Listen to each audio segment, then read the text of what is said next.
How's it going, folks? I'm Des with DesFit, and as I've been testing both the Apple Watch Series 6 as well as the Apple Watch SE over the last few weeks, I've come across some interesting results in regards to battery life that I wanted to share.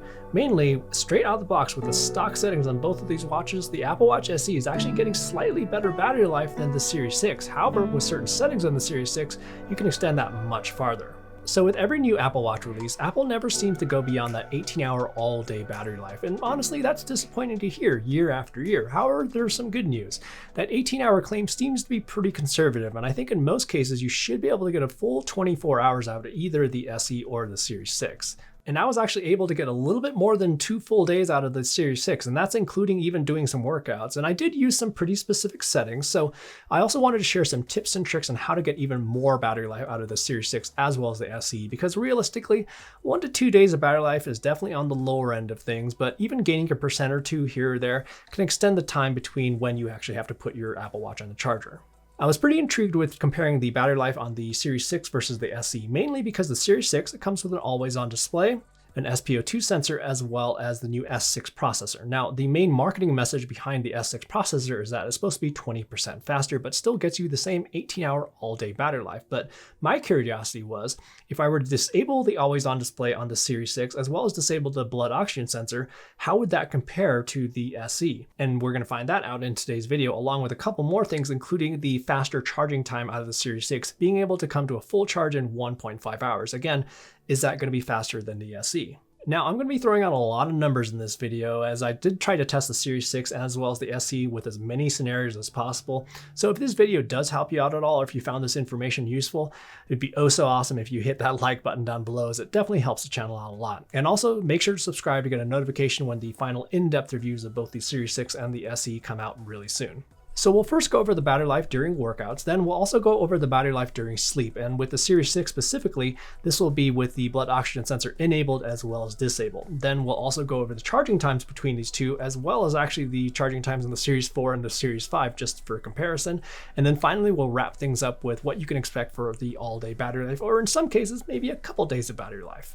Oh, and just a note, I did test the battery life over the course of a few different firmware updates, which could have potentially had an effect on battery life, but funny enough, I didn't actually see much of a difference between the devices that I had, at least. But if you do see anything weird on your end, just make sure your watch is up to date. So for workouts that use GPS, I wanted to see how they would perform while paired to a phone as well as not paired to a phone, and I'm specifically referring to the GPS versions of both the SE as well as the Series 6. And the reason I wanted to test in both of these scenarios is that when an Apple Watch is connected to your phone, it'll actually rely on your phone's GPS to track location and distance. However, when you're not connected to your phone, an Apple Watch with GPS will actually use its own internal GPS for tracking that same information.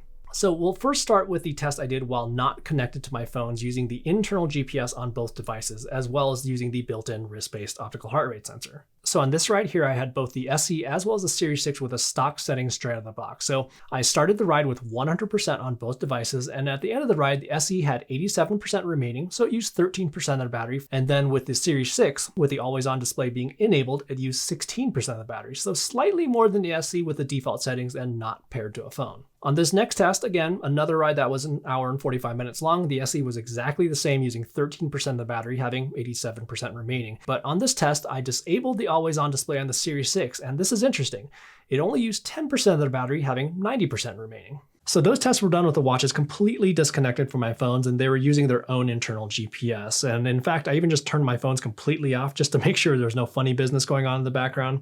But I was also curious about the battery life consumption while connected to my phone. So I actually have this SE and the Series 6. They're paired to 2 different phones. So one's my business phone and the other's the personal. So they're going to be completely independent of each other in terms of connectivity, just to keep things as fair as possible. On this hour and 45-minute bike ride, the SE used 11% of the battery, having 89% remaining while being paired with my phone. And with the Series 6, with the always-on display being enabled, it used 13% with 87% remaining. But how about if we turn off the always-on display? And this is really what took me by surprise. The Series 6 only used 7% of the battery versus the 13% from the previous ride where I had the always-on display enabled. That's a considerable difference. But I also wanted to try some tests using the lowest display brightness setting just to try to squeak out even more battery life. And this is pretty impressive, with the SE using 5% of the battery for an hour-and-a-half ride and the Series 6 using just 4%. And then just to verify with a little longer 2.5-hour ride, The SE used just 3.6% of the battery per hour, which is pretty similar to the previous test, and then the Series 6 used just 2.8% of the battery per hour. And there's actually two more scenarios I kind of want to throw into the mix here. So basically the first of which is going to be not paired to your phone and then listening to music on the watch itself through a pair of Bluetooth headphones. The other is going to be if you're going to be using the Apple Watch paired to a Bluetooth external heart rate sensor. And when you pair an external heart rate sensor with either of these watches, what it'll do is it'll be using Bluetooth for that connection, which will consume some power. However, it also disabled the optical wrist-based heart rate sensor, which will actually increase battery life. So basically what I found from my testing is that you can actually gain 1 to 2% of battery life per hour using an external heart rate strap, and that's with any of those previous workout situations that I mentioned. But the other variable, and this is going to make a big difference, is that when you're going to be listening to music from the watch itself while not paired to your phone. And I'm talking about this situation specifically just because if you have your phone with you when you're working out, you should probably be pairing to your phone directly just to save on the battery life on your watch. So while using a pair of AirPods, the SE used about 18% of the battery per hour for an outdoor workout while listening to music. And then the Series 6 used about 20% of the battery per hour with the always-on display being enabled. And then turning off the always-on display in the Series 6, it made it a bit more efficient at 17% of the battery per hour. And then for indoor workouts, it's really not going to consume a whole lot of battery life, so it's only going to be using about 2 to 3% of the battery per hour. So when it comes to battery life for tracking outdoor workouts, it's really going to depend on the scenario. So with both of these watches, if you don't want to have your phone with you, they will consume more battery life using their own internal GPS. However, if you don't mind having your phone with you, well, that'll actually increase battery life pretty significantly. And then with the Series 6 specifically, if you disable the always-on display, that'll increase that battery life even further. And then one last thing I do want to note is that I actually did decide to upgrade to the LTE version of the Series 6, and all those tests that I just mentioned, those were just using GPS. And in fact, I actually haven't even enabled the LTE yet on the Series 6, but I'll have more results in regards to the cellular connectivity battery life in the final Apple Watch Series 6 review. So now that we're done talking about workouts, let's also talk about the battery consumption using sleep tracking. So with both of these watches, I use the exact same sleep routine, again, paired to two different phones just to keep things fair. But the Series 6, I wanted to see how enabling or disabling the SpO2 sensor would have an effect on battery life. On this night's sleep, the SE used 11% of the battery for 7.5 hours of sleep. And with the Series 6, with the SpO2 sensor enabled, it used 14% of the battery. And then I saw similar results on this night's sleep, which was about 8.5 hours, with the SE using 11% and the Series 6 using 12%. So just slightly more efficient on the Series 6 on this night's sleep for some reason. However, with the SpO2 sensor disabled in the Series 6, on this night's sleep, battery consumption improved considerably with the Series 6 only using 9%. So that's a pretty big difference. And then, well, the SE, again, I saw very consistent results using 11%. Okay, so home stretch, folks. So before we get into how many days you could potentially get out of both of these before having to put them on the charger, well, let's also talk about charging. So Apple's claim with the Series 6 is that you should be able to charge it from empty in 1.5 hours. And yep, that is in fact true, where it does charge from empty in around 1.5 hours. However, for my testing, so does the SE. So on this test, I started with both the SE and the Series 6 completely empty, and it took the Series 6 about 5 minutes to get enough charge to turn back on again. But just 1 minute later, the SE turned back on, so pretty close in that department.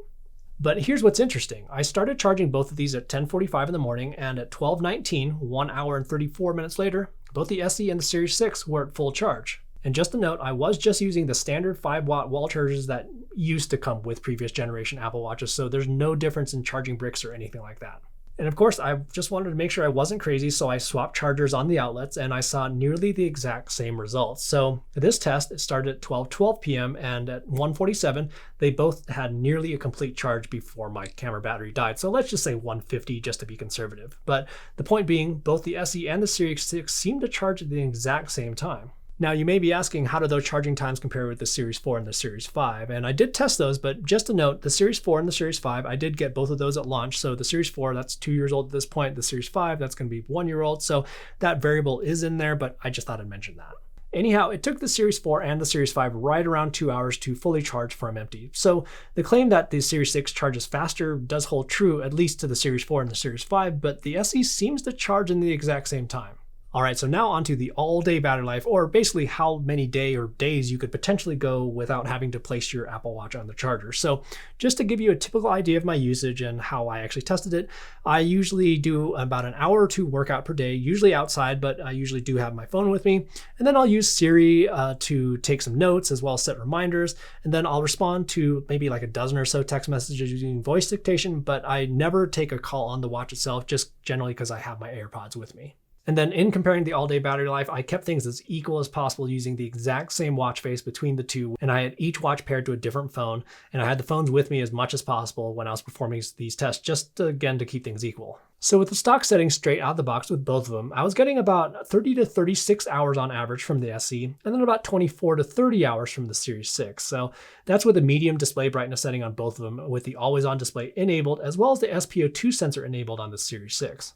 However, when I turned off the always-on display, the Series 6 was getting a bit more than the SE, averaging about 34 to 40 hours, so not quite 2 days, but pretty close. And then turning off the SpO2 sensor netted me just a bit more, and I got about 42 hours out of it. However, I actually was able to get a little bit more than 2 days out of the Series 6, and that was with some specific settings. So basically, I turned off the always-on display, I turned off the SpO2 sensor, and then I also reduced the display brightness to the lowest setting. And with those settings, I got almost 50 hours out of it. And comparatively with the SE, with the lowest display setting, I actually wasn't able to get quite 2 days out of it. I got about 42 hours out of it, but pretty close. Now, your mileage will vary depending on your usage, such as if you're going to be using the GPS on the watch itself while not being connected to your phone, as well as listening to music on the watch itself via a pair of Bluetooth headphones, as well as how much you actually interact with your watch throughout the day. But there are certain settings that you can do to increase battery life on both of these. So some other tips and tricks that you can use to increase battery life are going to be to use a watch face that has less color or less interactive elements and complications. And then you can also fine tune the notifications that are mirrored from your phone to only show the ones that you're actually interested in. And then you can also turn off a lot of the activity reminders. You can turn off Siri. You can also disable the raise to wake gesture. You can turn off the wrist-based optical heart rate sensor completely. And related to that, you can also use the workout power saving mode. You can also turn off the background app refresh, and you can do so on an app-by-app basis. You can also turn off sounds, and then you can also go as far as to even use a grayscale mode on the watch. Now, most of these settings will make minor differences on their own. However, if you combine some of these settings together, they can have a bigger impact, which will in turn increase your battery life. So to wrap things up, Apple only advertises a very conservative 18 hours of battery life out of both of these watches, but we actually have to look at how that 18 hours of battery life is actually calculated. So the 18 hours is based on doing a 60-minute outdoor workout with GPS plus music playback from the watch, and this will most definitely torch battery life on any watch. And if you were to have your phone with you during those workouts, well, it'll consume significantly less battery life because it's using your phone's GPS, and you can also just listen to music through your phone itself. Anyhow, that's just a taste of the level of detail I'll be going into with the final reviews of the Apple Watch SE as well as the Series 6. So make sure to subscribe to get a notification when both those videos drop really soon. And also make sure to hit that like button if this video did help you out at all. In the meantime, have fun out there, and we will see you in the next video.